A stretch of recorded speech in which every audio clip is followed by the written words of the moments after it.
this episode of the Weird Obscure World podcast. I have been abducted. Wait, what? The main forms they take are reptilian entities. All right, welcome to the show. Welcome to the show. Yeah, we're recording on Skype. It's been notoriously shaky for me and Betsy. We just anyway. Yeah, we just did our interview. It was fantastic. Yeah. Excellent interview.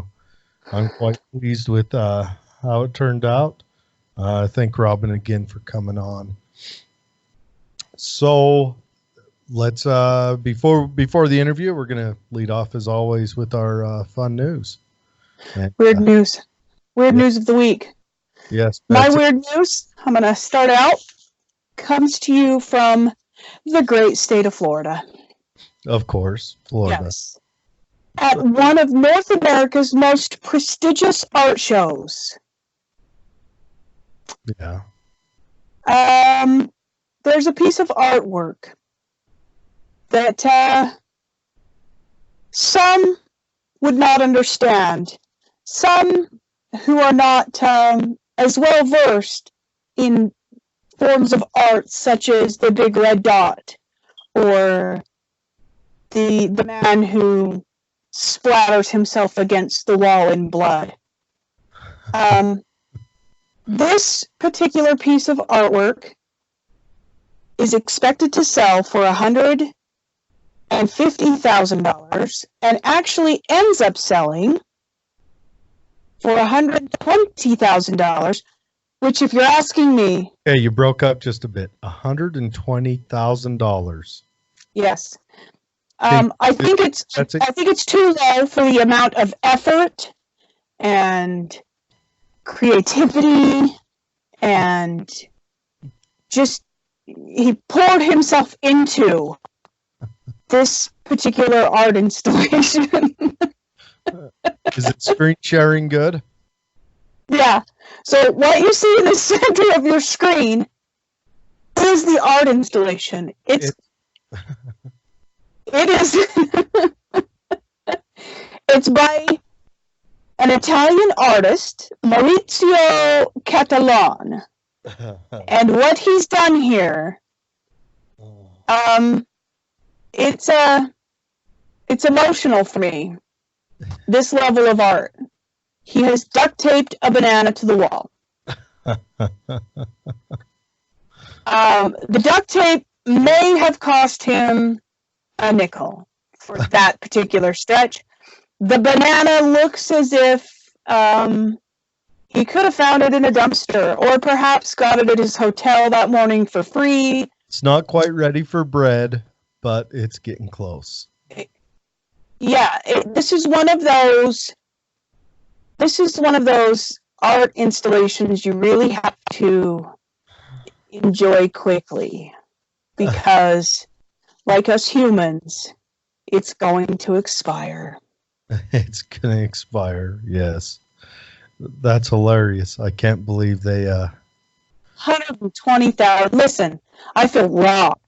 I feel robbed because I got to see once on a freaking science fair project that I put a hell of a lot more time and effort into than duct tape banana guy. Oh, that is classic. Well, we'll go to my story real quick. So, in Tennessee, they're in an aquarium. They're lighting a Christmas tree in a interesting way. There is an electric eel named Miguel Watson. I think that's the coolest name ever. And Miguel, they've got the wires rigged up so that the electricity off of Miguel lights this tree. Got a little bit of a vision. Did they plug him in? As you see, as he goes by, the tree will flash. Oh. See that? So they basically put they're getting the conductive energy from the water he's in. Yes, from Miguel himself. Wow. That is, I think that's way cool. That's awesome. Yeah. That's the power of the future, people. Tanks with electric eels to power our televisions. Hey, that might be the way to do it. I mean, look, we have a smart car that's actually an electric eel tank. So you get an electric eel tank, pop a seat in front of it. Look at that. That is way interesting. But yeah, that'd be a fun thing to take the kids to, you know. That would, well, and it's really strange to think that an animal creates that kind of energy. Oh yes. Oh yes. Yeah. Pretty cool. It's a wicked cool story. Yeah. So Miguel, that's in Tennessee, in Memphis, I believe. You can go. That's awesome. Take a tour. It's at the Tennessee Aquarium. So if you're close to Tennessee, go have a look. Oh, and Mr. Catalan, who did the banana thing, he spent a year working on that piece.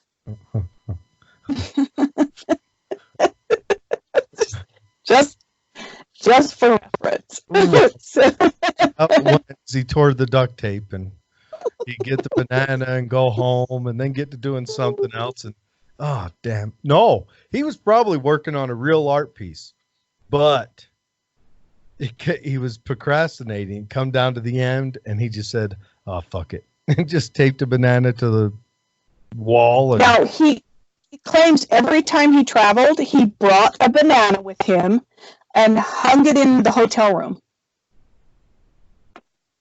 Same way. Okay. So is it like a gallery of hanging bananas? No.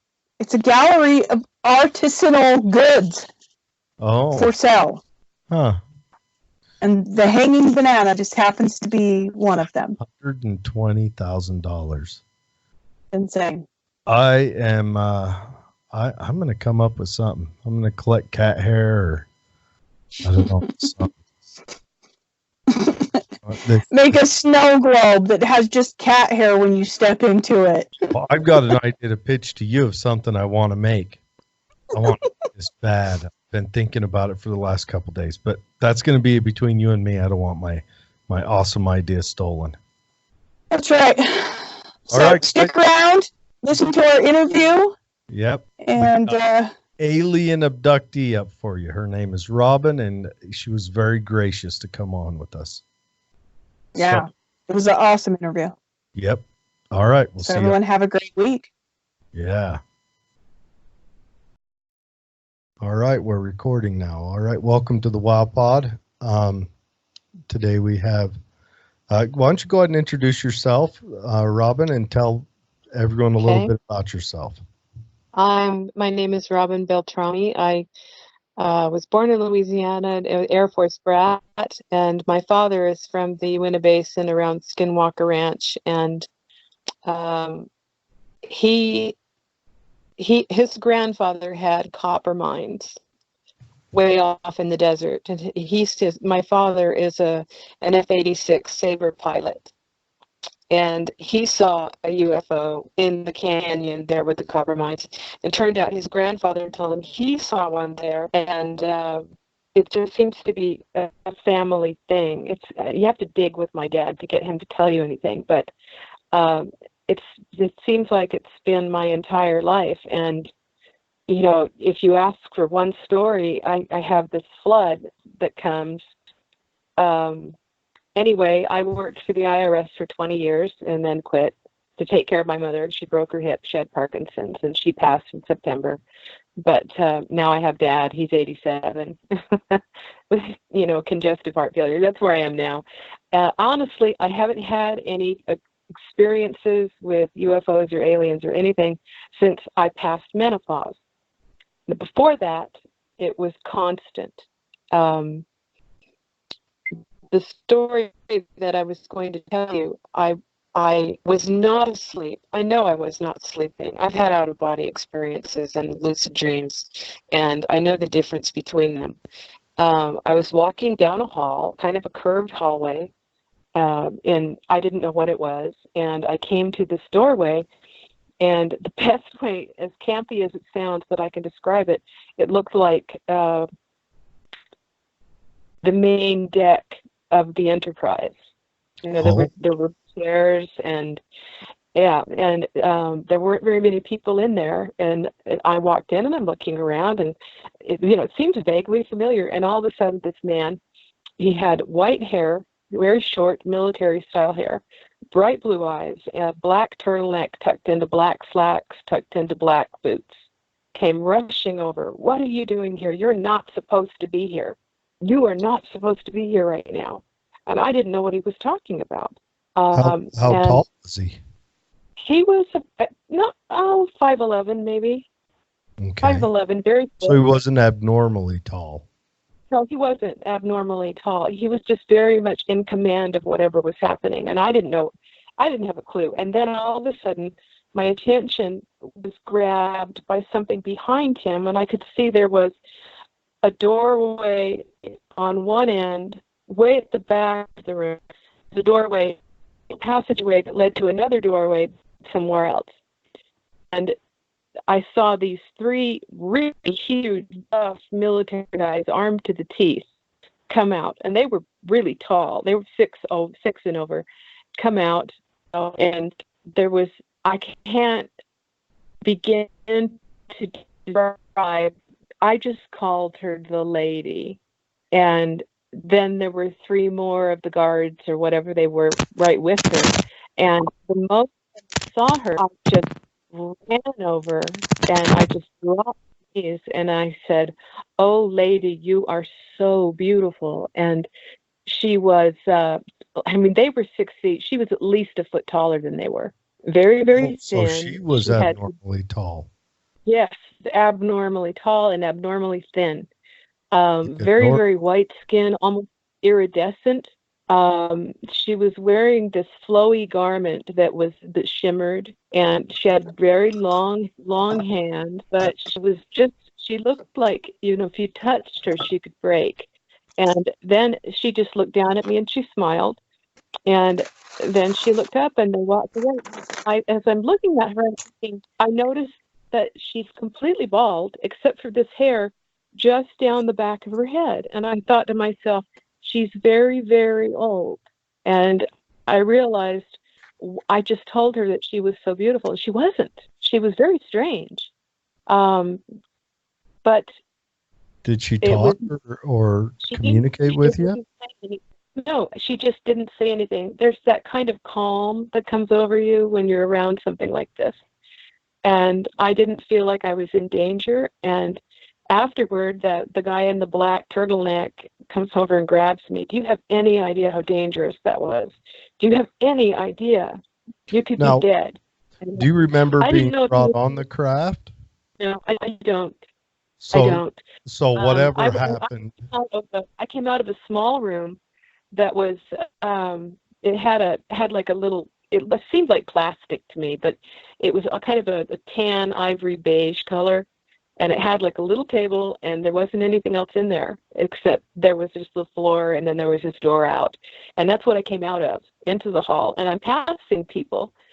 And my dad is an Air Force officer, and he says, "Well, Rob, you couldn't have gotten down that hall with these people seeing you unless they knew you," which made a lot of sense because I know how the military is. But I've never been able to forget her. And I don't know. The closest thing I could come to, if I were looking for something to call her, would be Queen Mab or Queen Mabe, the Queen of the Fairies, because of the way that she looked, and she was so small in bone structure and everything, and her way that what her clothes were made out of, this shimmery, just like rainbow color fabric, and it wasn't really thick. You could see her body through it. She was just really thin, but really tall. And, you know, and I've always wondered, well, what does he mean? What kind of danger? And I got angry. I started saying, I'm going to tell everybody. I'm going to tell my husband. Oh, go ahead and tell them. You know perfectly well they're never going to believe you.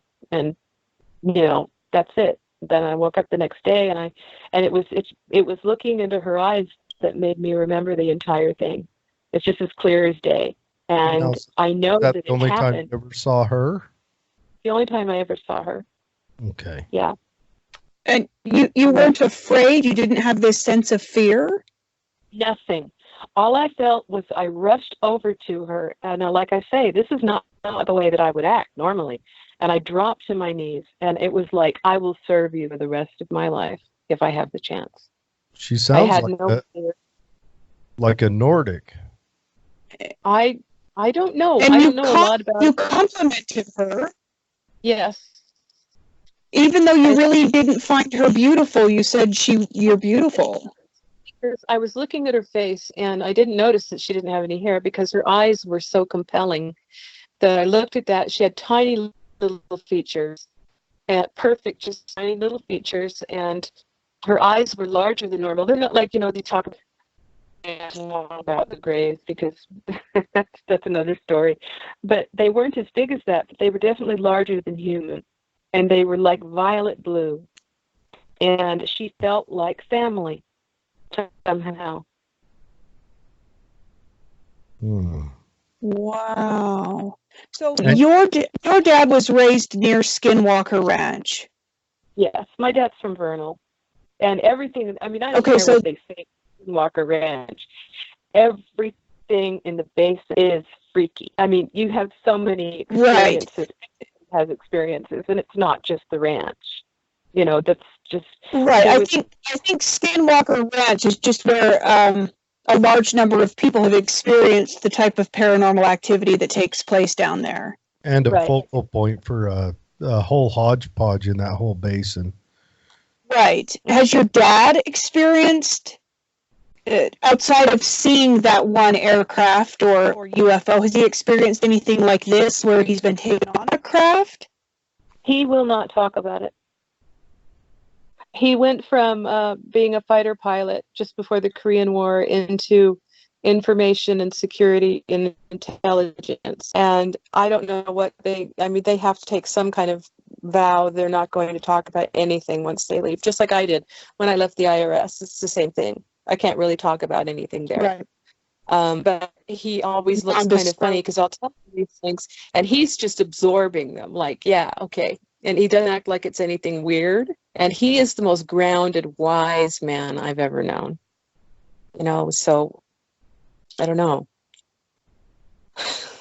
And then You also mentioned that all of your experiences took place prior to going into menopause, Yeah. which is a super common theme. I was shocked. When did they start with you? Probably about 15. So right at like the peak of puberty. Yeah. That's so common. In most abduction stories where women are abducted for whatever reason, we find that it's during their most fertile years that they are abducted the most often. I mean, people talk about being visited from really small childhood, but never really being abducted until they're in their fertile years. Right. When I was born, I was a very happy baby, and then we moved into this house over in Logan, and I just when I was little, at night I would start screaming, and terrified screaming, and my parents would come in and they couldn't comfort me. I would scream for like 24 hours and then fall asleep and sleep for a couple of days.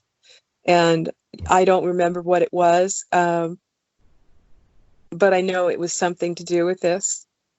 And I remember in my 20s when I was married to my first husband, he was Northern Utah director of MUFON for a while, under Mildred Beasley, charming old lady. I made her some stained glass alien heads and UFOs to hang in her library. And what I saw up in the peaks here in Willard and Perry was just a little disc. And I have another photo on my Facebook page where I'm with a friend and there's a UFO right above us. And it had the three little balls underneath of it. And I thought, that is the strangest thing I've ever seen. And then I found somebody else that had taken a picture of a UFO in Utah that had those three balls. And the only place I've found that is with the Nazis. They made something very similar that looked like that. But anyway, we got a call from these parents that were frantic about their had seen something up in Willard or Perry, those really rocky peaks. And so we went to investigate it. And, they're kids, right? Kids have vivid imaginations. And dang, if they didn't say exactly the same thing I saw. They were up in the mountains and this thing chased them. It wasn't really huge. They said it was about the size of a car with the rim around it. It wasn't really huge. And there was a boy, he was about 12, and he was adamant. I mean, I believed every word he was saying because he was, really. And all of the little kids were saying the same thing, and they were so excited. Little kids, usually, if they're lying, you can kind of tell. But it shocked me because it wasn't until I was in my 30s that I first saw the little disc over those mountains. And it hit me. I remember when I was married to my first husband, we came down to the same place and we had these kids tell us exactly the same thing. So I don't know. So you've experienced lots of encounters with UFOs and aliens. So it's a common thing. Now Betsy's getting a little bit jealous right now of you. She that's the wrong way to feel. She wants to meet the aliens. Me, I want to experience it because I believe that there has to be something out there that creates all these links with all these common themes. There's no way that there can be this underground network of thousands and millions of people who have these experiences that are all identical without there being some kind of proverbial and physical link. Well, so believing in it and wanting it to come to you is a different animal, Betsy. I believe in it. But see, it changed career. I'm pre-planning my Kegel workout for tonight because I am nervous. Well, the Dr. Stephen Greer, he started, I don't know, that one where they call in the UFOs. I went to the first abductee conference, and it was the first time he ever did it. We were out at Laramie, and we all got in a circle, and he's trying to call in aliens, and I'm thinking to myself, I don't think this is a very good idea. At the conference, I was sitting in the audience and I'm listening to all these people getting up there talking about the Space Brothers have come to help us. And I got so angry because nobody ever asked me to participate in this. Nobody ever asked me, ever. And they were not Space Brothers, Yeah, what if they're not here to help? What if they're here, like in your case, say when, what if they're after, your eggs or they want something else from you? What if it's not to help? What if it's to take? I was married to my first husband when I had an experience where I was shown a little girl and told that she was mine. And I've always wondered, if she's out there somewhere. I don't know. Do you remember who Charles Fort is, right? No. 14 times. He was in the 1800s. He wrote about miscellany, like fish falling from the sky and all this stuff. Charles Fort? Yeah, look him up. Charles, F-O-R-T. And his final deduction from everything that he studied his whole life was that we are property. That this is a farm, somebody owns it. Yeah. Well. And I don't know. I'm kind of not a believer, but I'm interested in the simulation theory. I am too, very much so. So and that would change all the paradigms. Yes, All right, it would. Charles Hoy Fort pulled up here. 1874 to 1932, American writer, researcher, and specialized Yeah, in they anomalous. We'll have to read up on his stuff. Yeah, we're gonna read up on him for sure. Yeah, he's fascinating. I mean, I'm in my struggle because in my struggle growing up in Mormon culture, trying to deal with this when everybody just sort of shrugged it off, or I was possessed or something else. It just made me dive deeper and deeper down the rabbit hole. My avocation, my hobby is quantum physics, and I learned a lot. And a lot of different things tie in. Simulation theory, absolutely. How do we know this isn't just a holodeck? You know, I've wondered often if we were not the AI. That's pretty bizarre. I shouldn't say that, but you don't know. Yeah. Right. And So I don't know. Show on that. Down the rabbit hole with that, it could really end up being a billion different ways. We could be the AI. Yeah. I never had a know, problem. and All of Ray Kurzweil's books, I read every one of them, and I was excited by it. AI does not frighten me, but then I don't know if you know the Myers-Briggs test. I'm an INTP. My brother is an INTJ, and he's known as the coldest human, and I'm known as the warmest machine.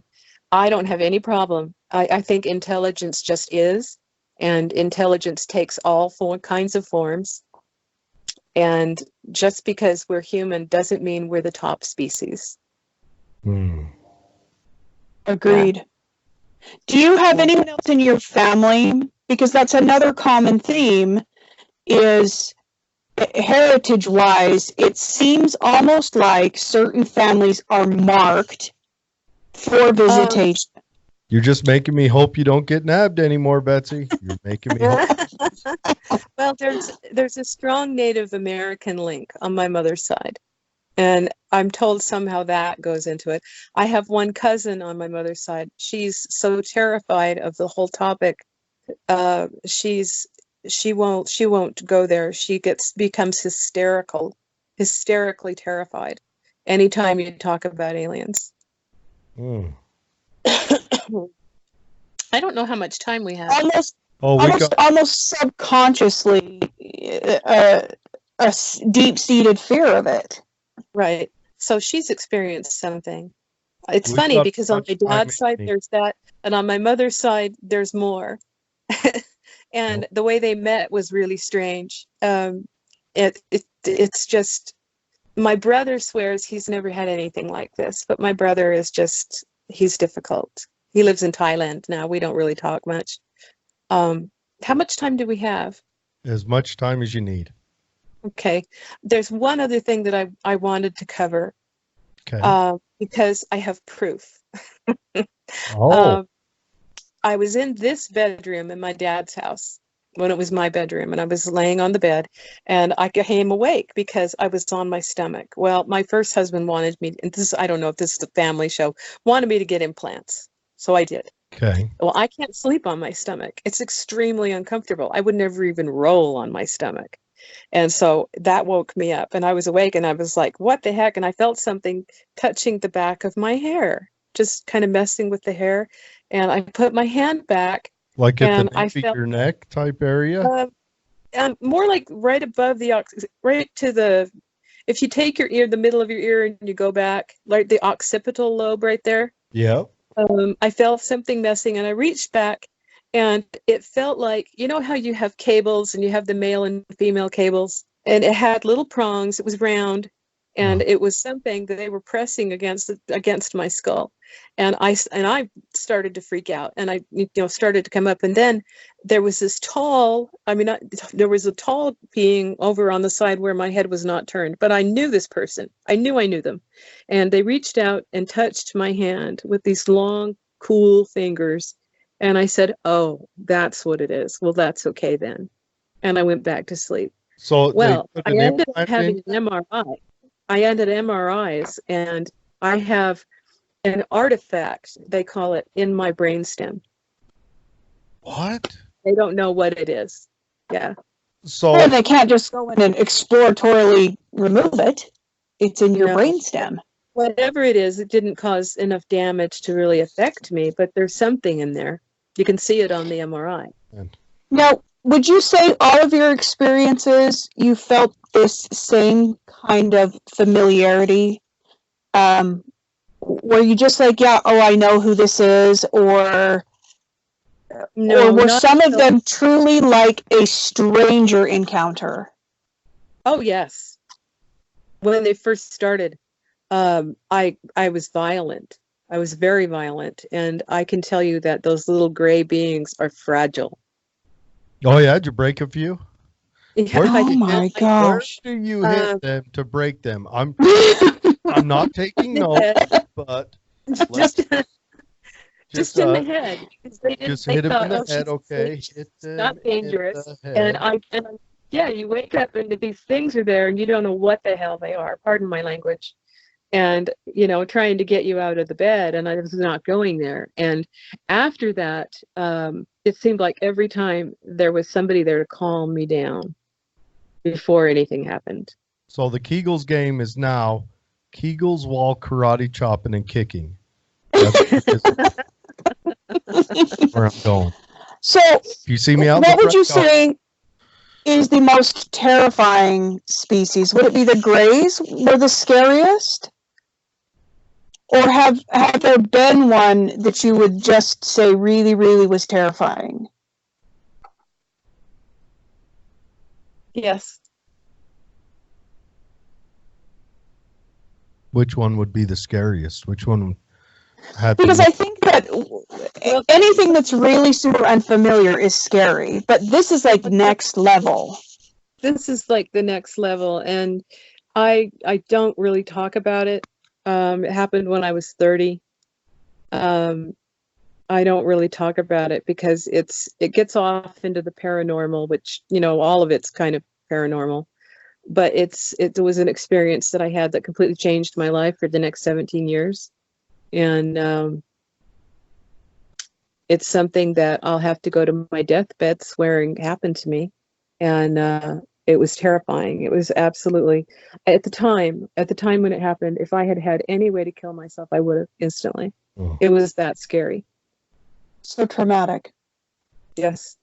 It was almost like I could feel. I don't remember what the fear hormone is. It's not cortisol. What is it? Your It's adrenaline or something like that. It was like they say your brain can't feel anything, but Mhm. it felt like it was acid burning my brain all the way down my spine, and it was just that's really all I can say about it, because I don't want to give other people ideas about things to try or not to try.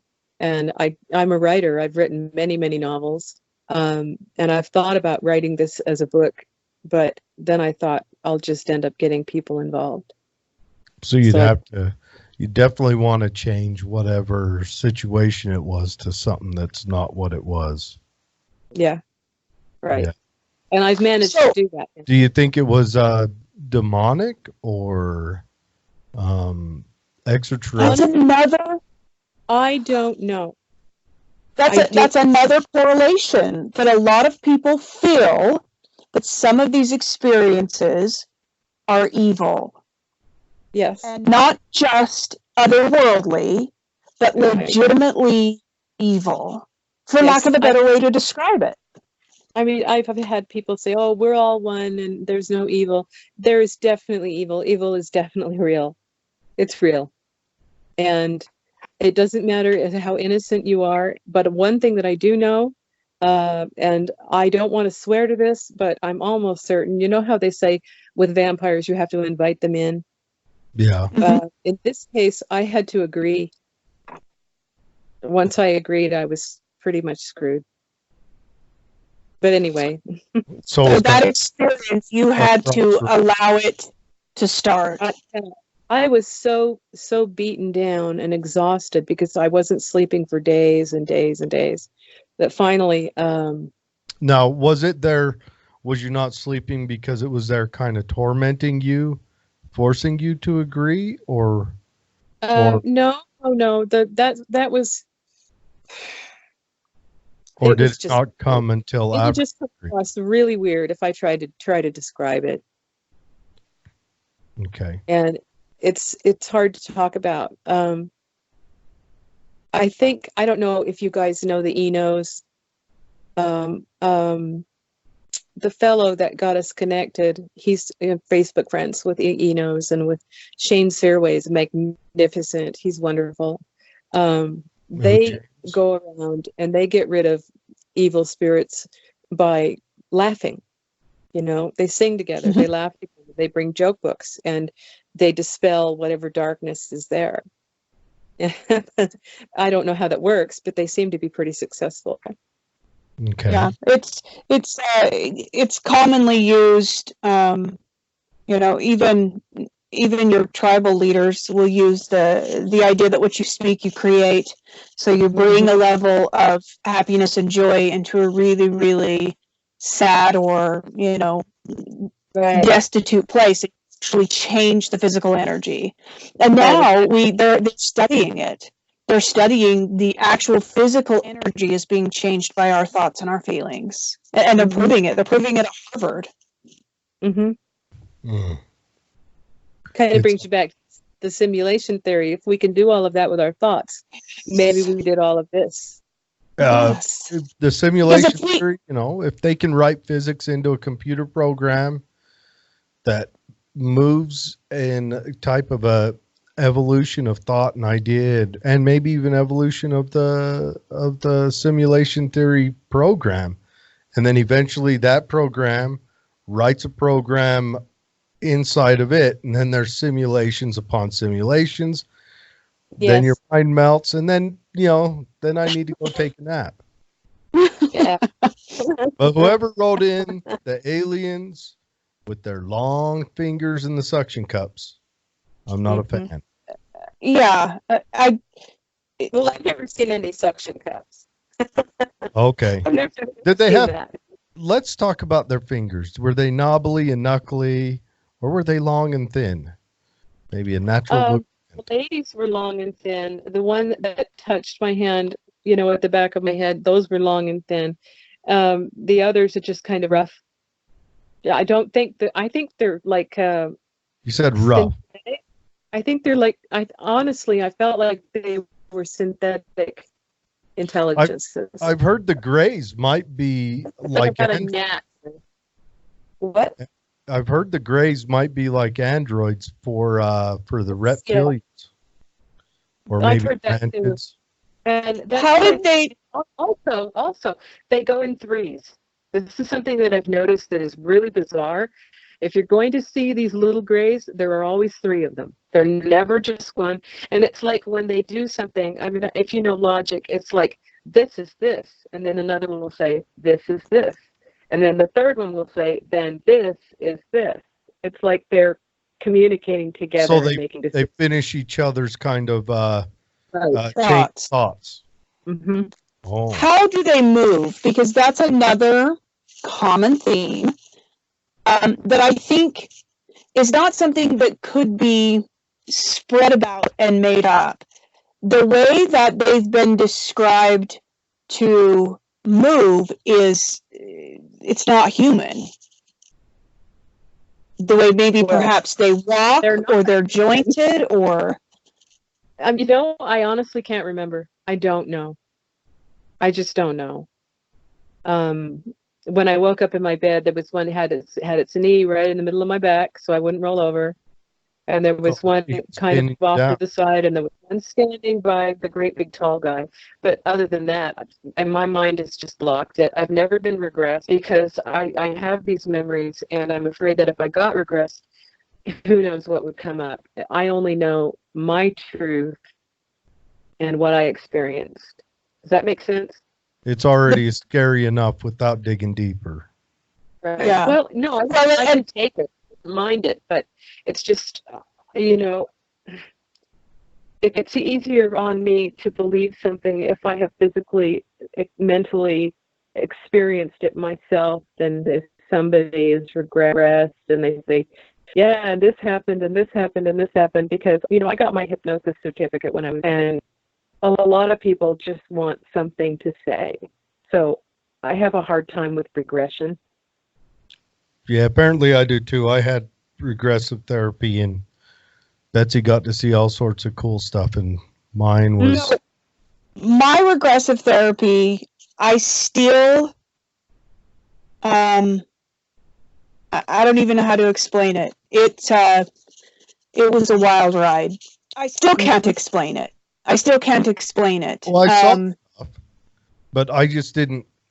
Well, like I told her, this is my first go around, so there's nothing to dig deep into. I don't have a past life or anything fun. Literally, someone shaved an ape and popped it down, and that's it. Mine was extremely telling, and I still think about it all the time because my brain can't wrap around. I just can't wrap my brain around it. It was interesting, but I can see why. What happened to you? Well, my son was murdered when he was 19. Oh. And then I had my regressive therapy about a year and a half after that. And she took me to I was introduced to these two people, and she said, well, ask that I said, I tell her I can hear myself. It's the weirdest thing. I can hear myself say to her, well, there's two people here. And she said, ask them their name. And in my subconscious, I'm going, don't say anything. This is so stupid. But I ask them their name, and the first guy responds that his name is Luke. And I tell her that. And I ask the next guy, and he responds that his name is Seth. And I tell her that. And just before she brings me back, Luke opens his hands, and he gives me this ball of light. Oh, wow. And so I was like, he's handing me something. She's like, well, take it. It's for you. So I take it, and she brings me back. And I mean, I felt like I had been asleep for 20 minutes. It was almost 3 hours. And it's like 3 or 4 days later, I said, I wonder what the name Luke means. And I look it up, and it is giver of light. So I was whoa. Then, a couple days later, I'm like, I wonder what the name Seth means. And Seth means replacement for her dead son. Oh, my. That's amazing. It was, I still don't get it. Because I don't know anybody with those names. I don't know why I would say those names. I don't know where they came from. It was really, really strange. Just a second. Yes. That's my dad. Yes, Dad? Oh, well. Never mind. No, I'm fine. No, thanks. I'm not hungry. So I can understand not wanting to know something that you don't remember experiencing. Yeah. Because then it's just all these questions and yeah. Just Dad, I'm fine. Oh, he fusses. No, I don't. Parents, never. Sorry about that. He's 87. No, that's I'm fine. Yeah. I have to laugh. Yeah. So it's great. They never stop being parents. Yeah. You know? Yeah, we really don't. Yeah. With Mom passing last September, he's, and he has congestive heart failure, so I know when he comes and he asks me if I want something that he's probably hungry. Yeah. Oh, yes. Code. Yeah, it's code. Yeah. Yeah. My son's the same way. You have not experienced anything since menopause started, correct? Correct. Now, not even anything like outside of aliens, anything at all. Huh? Oh, yeah, definitely, all the time. That's very, very strong in my mother's family. Yeah. Oh, so there's other things. Nothing alien related, or aliens. How do you even describe these experiences? I mean, I guess alien would be the only way to describe them. Right. just before my How mother do you, died. how I do was you sitting feel about there. that? How do I feel about which part? That you haven't experienced anything since menopause started. Is it relieving? Is Do it you feel like a what? sense of relief? Yes, absolutely. But the paranormal in this house, my mother called them pixies. I call them peskies. Move things around all the time. We're right Still. under all these power lines, and the creek runs through our backyard. So I don't know what the connection is between electricity and water, but especially in this room, there are things that happen all the time. Just before my mother died, I was in the chair across from her, and I had been meditating, and all of a sudden, the room was filled with children. There were a few adults, and the children were running around fixing things, taking care of things. And when they got ready to leave, one little girl, a little blonde girl, came over and said, "Is there anything else we can help to get ready?" I said, "Well, I don't think so. Thank you very much for coming." I didn't know who they were. And a week later, she died. And she was seeing people, who are those people? The Australian Aborigines call it the dream time. I think that when her vision went, she was half here and half in the dream time, like the tunnel where you go through the tunnel when you die, and if you cross a certain boundary, you can't come back. Yeah. I think she was just in the middle. Or Yeah, she because could she pierce didn't the know the veil. people that she was. Mm-hmm. Oh, and now pixies is an old word that they used to call ghosts in England and Scotland and Ireland. Is it? Well, yes. If you read any Jacques Vallée, he really covers it well. I mean, he Yeah, doesn't Jacques call them Vallée. aliens. He just says He's the one that been here compares. forever, and you don't. Doesn't he? He says that extraterrestrials are more than likely just interdimensional beings or demons. That's what I think. I think it has nothing to do with flying to another planet. It's interdimensional, because I've seen Okay. things just slide into the room and then slide back out of the room. I Like don't know what maybe you they call live that on. other than going. Maybe they just live in a part of the light spectrum that we can't see, because the light spectrum is. Yeah. I mean, our vision is real thin in one area. Maybe they live just to the sides of that, where once in a My while. dog see things all the time. I had big Rottweilers, European champion Rottweilers, and they were huge. And I'd have two of them, and they'd be sitting in the living room. Both of them had their heads cocked up, looking at something, and then they'd look this way and they'd look this way and they'd go, "Roof," and there's nothing there. I could see nothing, but they were looking at something and talking to it. I don't know. There's so many things we don't know, but I guess Yeah. part of the good part of life is the desire to find out. Yeah. I'm told curiosity is the greatest gift that humanity has. Yeah. I don't want to meet demons or aliens, so. No. It's all about grayscale. It's all about having a good grayscale. You gotta dip your toe in the bad so that you can appreciate the really good. I think that's true. I think Yeah. that's probably. Well, Yeah, I could Joe- go out and he's eating. What's that? So have you chronicled these experiences? Have you written them down as a way to preserve them?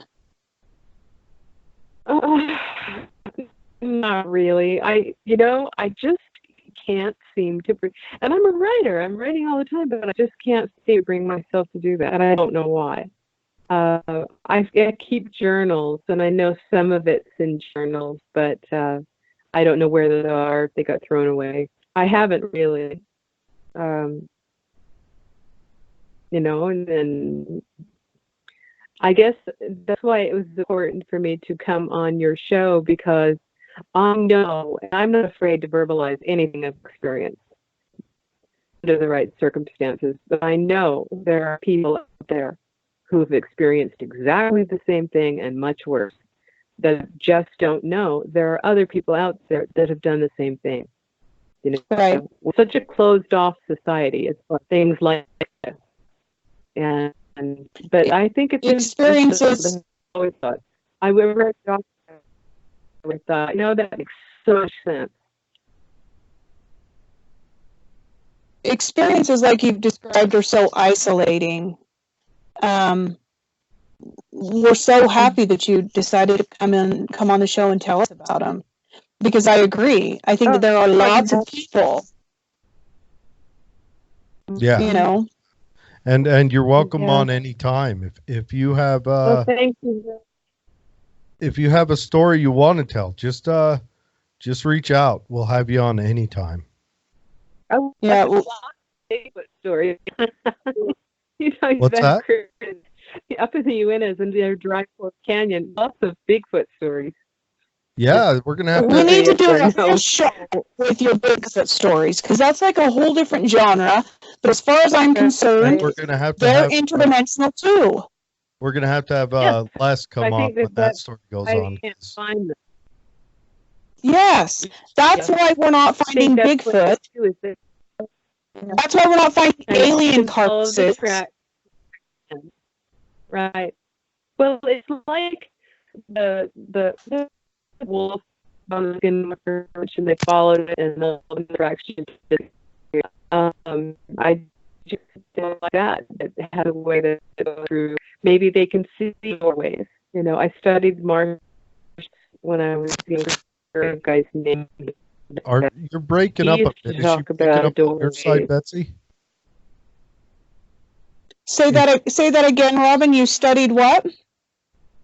I studied martial arts in Vernal, and our kung fu math was so full of stories about the doorways. So you had to be really careful about where you went in the Uintas, and you paid attention to where they said, "This is the Forbidden Canyon. Don't go up here. Don't go up there." People here, but something that I did experience. Well, I can't either.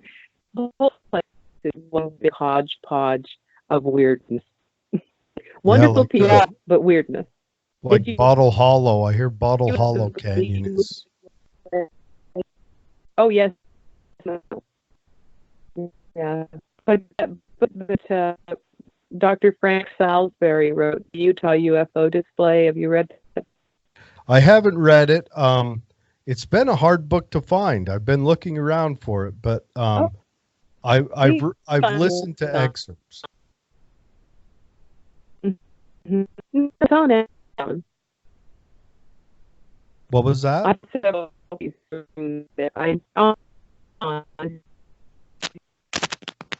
Oh goodness, our connection is breaking up bad here.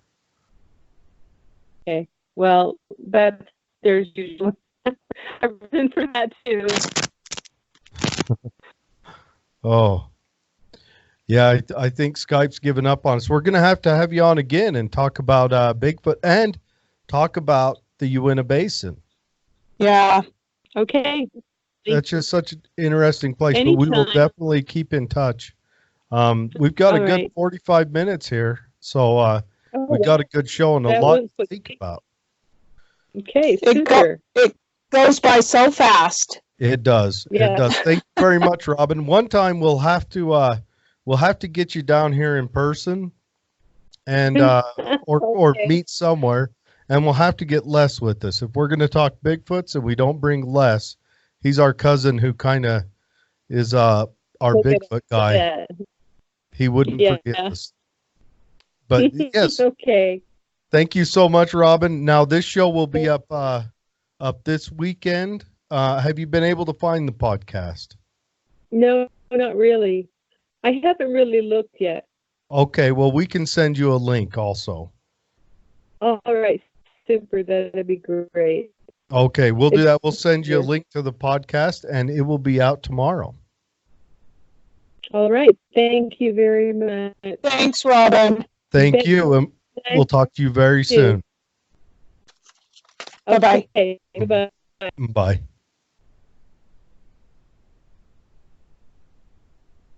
All right, Betsy. How was that? That was really, really good. That was it. Let me call you on my phone. Well, hold on. I want to do some screen sharing. I pulled up a couple of images of bald lady aliens. What about So that it's one? such a common. Ooh. Yep. And then there's She's that. from the sounds of what Robin was describing, it's got to be. They're much thinner than that, I'm but thinking Palladian.